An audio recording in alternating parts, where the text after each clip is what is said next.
Minimalism. Just hearing the word might bring images to your mind of an empty room with a single chair, a plant, and some monk-like person meditating in the corner. But what if I told you that this lifestyle of simplicity could actually be a path to becoming rich? Yup! In today's video, we're talking about how minimalism can transform your wealth and lead you to a life that's richer in more ways than one.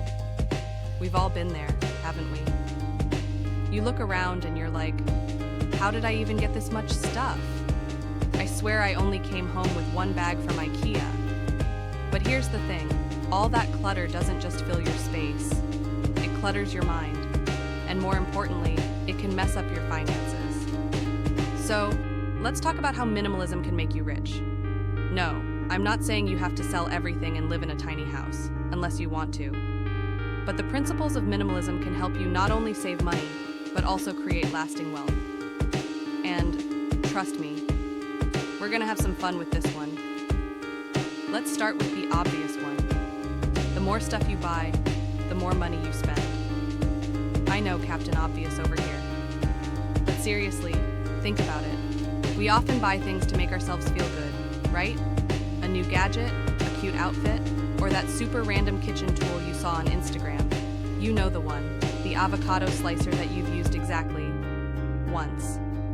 Why is it that we always feel like we need more? Studies actually show that humans get a little dopamine hit every time they make a purchase. That's right, shopping is giving you a mini high. But just like any other high, it fades. And guess what? You're left with an avocado slicer and no money. Not a great trade-off. Now, if we embrace minimalism, we ask a very powerful question before every purchase. Do I really need this? This is where things get interesting. By focusing on only buying things that add real value to your life, you instantly save money. You stop wasting cash on the latest trends, gadgets, and clothes you don't wear. And guess what happens when you spend less on unnecessary stuff? You can invest that money instead. Example, let's say you cut back on those small impulse buys that add up to around $200 a month. You invest that $200 at an average return of 8% in the stock market. In 10 years, that small decision would give you over $36,000. That's the power of cutting back on unnecessary spending. Minimalism isn't just about saving money on stuff. It's about simplifying your life.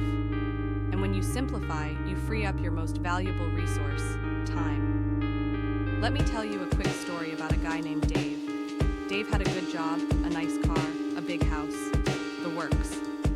But with that big house came a big mortgage, and with that fancy car came expensive repairs. So, Dave worked all the time just to keep up with his lifestyle. Dave was basically a hamster on a wheel, running fast but getting nowhere. But one day, Dave discovered minimalism. He downsized his house, sold the fancy car for something more affordable, and got rid of the things in his life that didn't really matter. And suddenly, he had time. Time to work on his passion projects, time to relax, time to breathe. And what did that do for his finances? Well, Dave could now save and invest more because he wasn't spending all his money on things he didn't need. That's a double win. Saving more and getting more time to focus on what actually makes you happy. Have you ever bought something because you were feeling down and then nothing? The excitement disappears as soon as you open the box and now you're just out $100. It's like buying happiness. But instead, you end up with disappointment and maybe a useless gadget.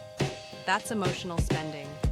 We buy things to make ourselves feel better in the moment, but those feelings don't last. Minimalism teaches us to focus on what actually makes us happy. And spoiler alert, it's not stuff. It's experiences, relationships, and freedom. When you start focusing on what matters, you stop spending emotionally.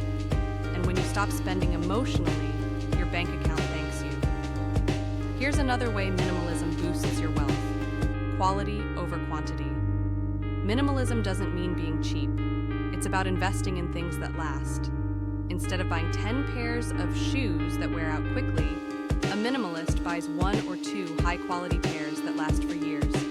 Example, instead of buying fast fashion that costs you $50 every month, you could buy a timeless, well-made piece for $200 that will last you years.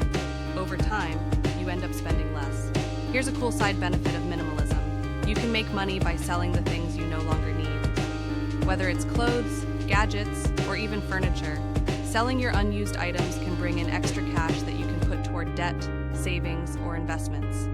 And here's where the ripple effect comes in. As you embrace minimalism and start saving more, investing more, and focusing on what truly matters, you begin to create a wealth-building mindset. You start thinking long-term. Minimalism isn't just about decluttering your home. It declutters your finances. And when your finances are simple, you can focus on what's important, building wealth for your future. Now, I know what some of you might be thinking, but I don't want to give up all the things I love. Good news. Minimalism isn't about deprivation. It's about freedom. The freedom to choose what matters to you and say goodbye to what doesn't. The freedom to live life on your terms without being weighed down by clutter, debt, or a lifestyle you can't afford. Minimalism is about simplifying your life so that you can focus on what truly makes you rich. And I'm not just talking about money. I'm talking about freedom, time, happiness, and yes, financial security. So, can minimalism make you rich? In many ways, yes. By cutting back on unnecessary spending, avoiding emotional purchases, focusing on quality over quantity, and simplifying your life, you can save more, invest more, and ultimately build real wealth. Minimalism helps you see that true wealth isn't in the things you own. It's in the freedom and security that smart financial decisions can bring.